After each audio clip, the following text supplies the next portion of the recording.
साथियों, मुख्तार अंसारी की बांदा जेल में मृत्यु होने का समाचार भारत में फैला। तो मुख्तार अंसारी थे कौन? राजनीति में कब आए?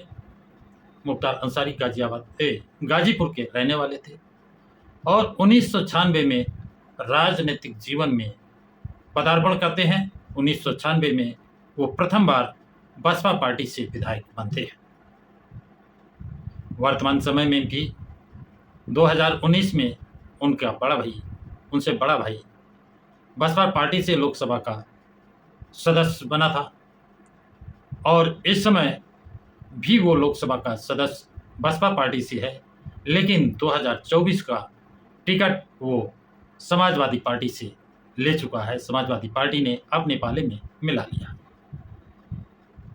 तो ये नेता या पार्टियां, खासकर समाजवादी पार्टी, बसपा के मुस्लिम विधायकों को अपने में मिलाने में माहिर मानी जाती है। अभी आप देखें आजमगढ़ का, जिसे 2022 में टिकट नहीं दिया था, बसपा से हटकर बसपा ने 2 बार उसे विधायक बनाया, 2012, 2017, लेकिन बसपा से दूरियां बना करके समाजवादी पार्टी में गया और समाजवादी पार्टी ने लास्ट तक उसे टिकट नहीं दिया। अंत में वो AIM पार्टी से चुनाव लड़े और हार का मुंह देखना पड़ा। अब जब आजमगढ़ का लोकसभा चुनाव होता है तो फिर बसपा से वो टिकट मांगते हैं, बसपा टिकट देती है और 2,66,000 वोट पाकर वो आजमगढ़ में ही नहीं पूरे उत्तर प्रदेश में तहलका मचा देते हैं। जिस समाजवादी पार्टी ने उस पूर्व विधायक को टिकट नहीं दिया था, अब वो उनके पीछे मनौती कर रहे हैं कि सपा में आए और उन्हें नाराजगी दूर करके उनको मना करके समाजवादी पार्टी में ले गए और MLC बना दिया। ये बसपा पार्टी की ताकत है। आप नाम समझ गए होंगे, जान गए होंगे। अगर नहीं अब भी आप जान पाए हैं तो नाम है गुड्डू जमाली उर्फ शाह आलम, आजमगढ़। तो जिस विधायक को उन्होंने 2022 में कोई इज्जत नहीं की, टिकट नहीं दिया, उसी को अब मना करके ले गए और MLC बनाया। यदि वो बसपा से सांसदी का चुनाव न लड़े होते तो गुड्डू जमाली को समाजवादी पार्टी घास नहीं डालती। इसी तरह अन्य लोग भी हैं। अब बात करते हैं कि तेजस्वी यादव ने ट्वीट क्या किया है किस पर, जो मुख्तार अंसारी की इंतकाल के संबंध में। तो वो लिखते हैं अपने ट्वीट में, यूपी के पूर्व विधायक श्री मुख्तार अंसारी के इंतकाल का दुखद समाचार मिला। परवरदिगार से प्रार्थना है कि दिवंगत आत्मा को शांति तथा शोकाकुल परिजनों को दुख सहने की शक्ति प्रदान करें। कुछ दिन पूर्व उन्होंने शिकायत की थी कि उन्हें जेल में जहर दिया गया है, फिर भी गंभीरता से नहीं लिया गया। प्रथम दृष्टया ये न्यायोचित और मानवीय नहीं लगता है। संवैधानिक समस्याओं को ऐसे विचित्र मामलों व घटनाओं पर स्वतः संज्ञान लेना चाहिए। अब बसपा सुप्रीमो मायावती ने इस संबंध में क्या ट्वीट किया है उसे भी बताना आवश्यक समझता हूँ। तो बसपा सुप्रीमो मायावती भी ट्वीट करती हैं और लिखती हैं अपने ट्वीट में कि मुख्तार अंसारी की जेल में हुई मौत को लेकर उनके परिवार द्वारा जो लगातार आशंकाएं व गंभीर आरोप लगाए गए हैं, उनकी उच्च स्तरीय जांच जरूरी, ताकि उनकी मौत के सही तथ्य सामने आ सकें। ऐसे में उनके परिवार का दुखी होना स्वाभाविक। कुदरत उन्हें इस दुख को सहन करने की शक्ति दे। ये बसपा सुप्रीमो मायावती का ट्वीट आया है और इसके बाद जो ट्वीट आपको मैं बताने जा रहा हूं वो आकाश आनंद का है। आकाश आनंद अपने ट्वीट में क्या लिखते हैं, गौर करने लायक है। पूर्व विधायक मुख्तार अंसारी की मौत की खबर से स्तंभ हूँ। यूपी में कानून व्यवस्था का हाल बहुत खराब है। पुलिस की हिरासत में, जेल में हत्या, कचहरी में हत्या, अस्पताल में हत्या और अब मुख्तार अंसारी की संदेहास्पद मौत प्रशासन की कार्यशैली पर गंभीर सवाल खड़े करती है।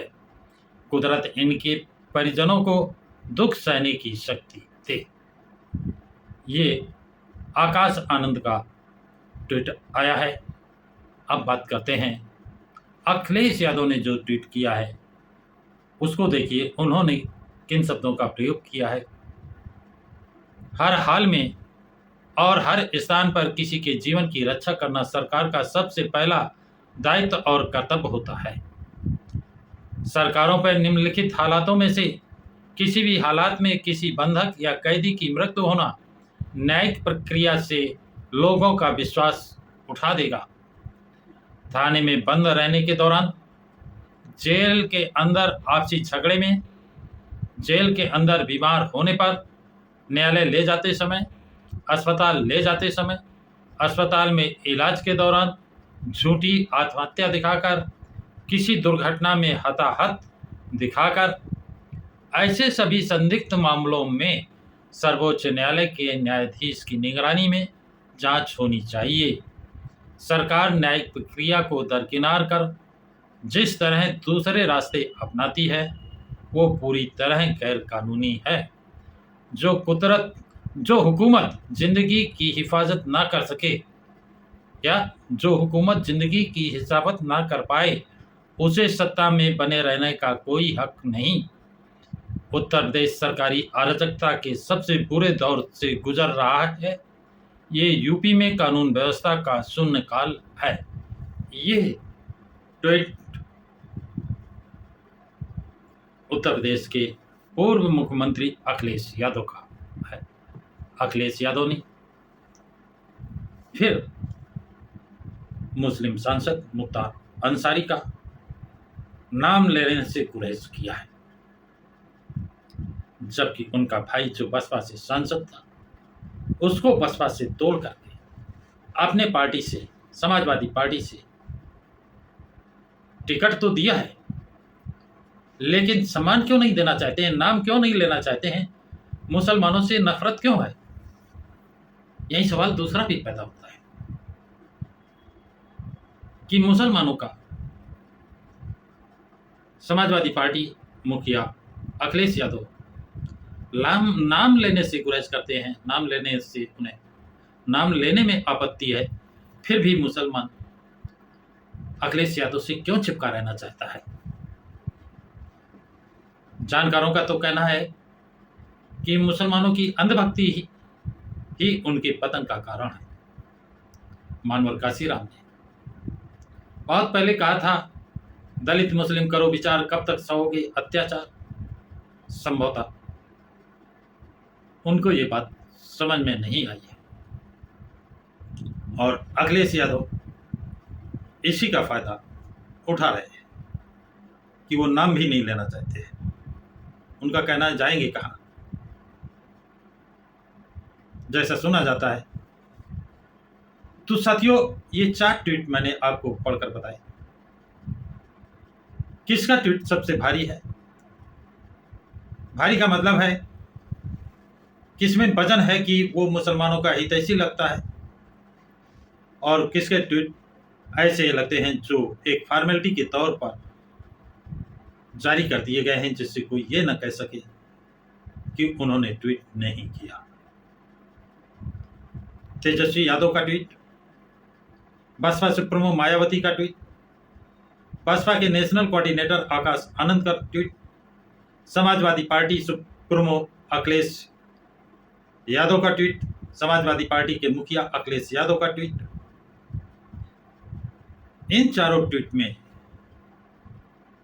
क्या अंतर आप लोग देख रहे हैं, उस अंतर को आप लोग कमेंट्स बॉक्स में जरूर लिखें। मैं उन कमेंट्स का उत्तर जरूर दूंगा। तो साथियों, ये जानकारी आप लोगों को जैसी लगी है कमेंट्स बॉक्स में जरूर लिखें। तथा इस वीडियो को लाइक शेयर सब्सक्राइब जरूर करें।